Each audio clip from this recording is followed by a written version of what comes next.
আইন শৃঙ্খলা রক্ষাকারী প্রধানরা আছেন এখানে, যিনি ঈদগাহ মাঠের নামাজ আদায় করবেন, ইমামতি করবেন, উনি এখানে উপস্থিত আছেন। প্রিয় সাংবাদিক বন্ধুরা, আপনারা নিশ্চয়ই অবগত আছেন যে ঢাকা উত্তর এবং দক্ষিণ সিটি কর্পোরেশনের ঈদের নামাজের জন্য দুইটি জায়গায় নামাজের স্থান নির্ধারণ করা আছে। দক্ষিণের জাতীয় ঈদগাহ মাঠ হাইকোর্টের সামনে, আর আমাদের ঢাকা উত্তর সিটি কর্পোরেশনের পক্ষ থেকে সাবেক যেটা এখানে বাণিজ্য মেলা, সেখানে আমরা আয়োজন করেছি। তা আশা করছি যে ঈদগাহ নামাজের জন্য আমাদের ঢাকা উত্তর সিটি কর্পোরেশনের যাতে স্বাচ্ছন্দ্যে ভালোভাবে এখানে সবাই নামাজ আদায় করতে পারে, এই জন্য আমরা বিভিন্নভাবে ক্যাম্পেইনও করেছি। আমরা মাইকিংয়ের ব্যবস্থাও করব, যাতে করে আমাদের উত্তর সিটি কর্পোরেশনের প্রতিটি নাগরিক তার সহজভাবে এখানে এসে নামাজ আদায় করতে পারে।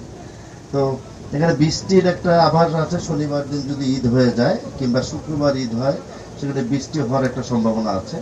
তো বৃষ্টি হলে সেই ব্যাপার আমরা প্রস্তুতি নিয়ে রেখেছি, যাতে নামাজ আদায় করতে গিয়ে কোনো মুসল্লিদের কোনো বিঘ্ন না ঘটে। আর মহিলাদের জন্য আমরা পাশে 500 থেকে 600 মহিলা বোনেরা যাতে নামাজ আদায় করতে পারে সেই ব্যবস্থা আমরা করেছি, এবং তাদের ওযুর ব্যবস্থাও আছে। এবং যারা পুরুষ তাদের জন্য আমরা, আপনারা দেখতে পেয়েছেন, এখনো কমপ্লিট হয়নি, ওখানে আছে।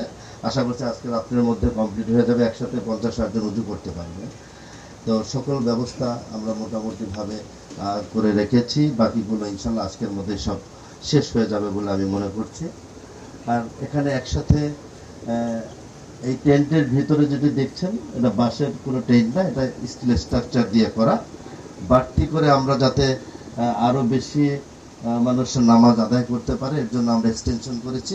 সব মিলে এখানে 10,000 একসাথে নামাজ আদায় করতে পারবে। তারপরেও যদি আমাদের এক্সট্রা ব্যবস্থা আছে, যদি আরো জামাত আদায়ের জন্য আরো মুসল্লিরা উপস্থিত থাকে, পিছনে খোলা জায়গা আছে, সেখানে আমাদের সকল কার্পেট কিংবা ত্রিপল রেডি থাকবে। যখন উপস্থিত থাকবে আমাদের কর্মীরা সাথে সাথে নামাজের জায়গাগুলোকে নামাজ সহকারে বিছিয়ে দিবে।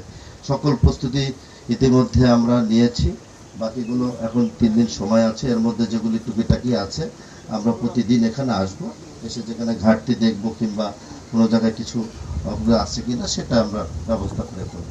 বৃষ্টির জন্য অনেক সময় ভিআইপিরা যারা গেস্ট থাকবে তাদের জন্য ছাতির ব্যবস্থা করে রেখেছি, যাতে তাদের বৃষ্টির পানি গায়ে না লাগে। যতটুকু সম্ভব আমরা সেই ব্যবস্থাগুলো করব। এইবার শুধু এই জায়গাটায় শুধু ঈদের নামাজ আদায় করব, এখানে কোনো মেলা হবে না, এখানে কোনো আনন্দ শোভাযাত্রা হবে না। আমরা চাই প্রতিটি সদস্য ঈদের নামাজ আদায় করে তার পরিবারের সাথে অন্ততপক্ষে সময়টা কাটাক। এই চিন্তা থেকে আমরা এইবার এই উদ্যোগ নিয়েছি। নিরাপত্তা বিষয়টা নিয়ে ইতিমধ্যে আমাদের আইন শৃঙ্খলা রক্ষাকারী তাদের সাথে মিটিং করেছি, তাদের সাথে কথা হয়েছে।